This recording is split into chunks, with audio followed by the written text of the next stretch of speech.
Hello বন্ধুরা, আমার চ্যানেলে তোমাদের সবাইকে স্বাগত। তোমরা কি জানো এটা কি? এটাকে বলে কুন্দরি। এটা না আমি পশ্চিমবঙ্গে কখনো খাইনি। এটা আমি প্রথম খেয়েছিলাম উড়িষ্যাতে। এখন আমি আসামেও পেলাম। তাই এটা প্রথমে আমি ধুয়ে নেব, ভালো করে ধুয়ে তারপরে এরকম করে লম্বা লম্বি করে কেটে নেব। কেটে নেওয়ার পরে কি করব, এর ভেতরে আমি দিয়ে দেবো স্বাদ মতো লবণ।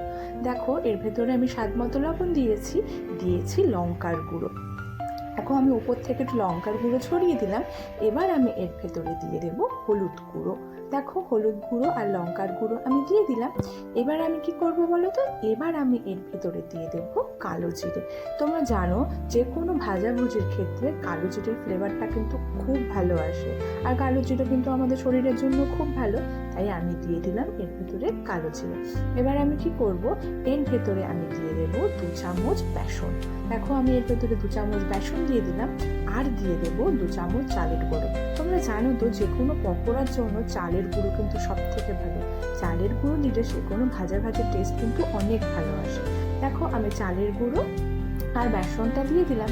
এবার আমি কি করব বলো তো, এবার আমি দিয়ে দেবো হাফ টেবিল চামচ বেকিং পাউডার। হাফ টেবিল চামচটা বেকিং পাউডার দিয়ে দিলাম, আর কিচ্ছু দেবো না।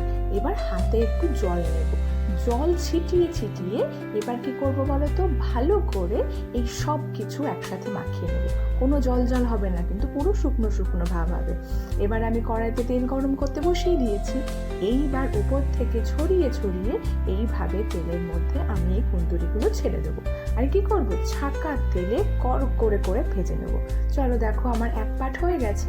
এবার আমি পাটটা চেঞ্জ করে নিই।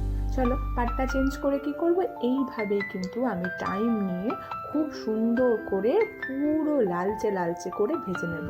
তোমরা বিশ্বাস করবে না, এটা প্রত্যেকটা ক্রাঞ্চিতে পুরো কুরকুরের মতো ক্রাঞ্চ করে। এত ভালো টেস্ট হয়, আর এতটা বেশি করকরে হয় যে কি বলবো।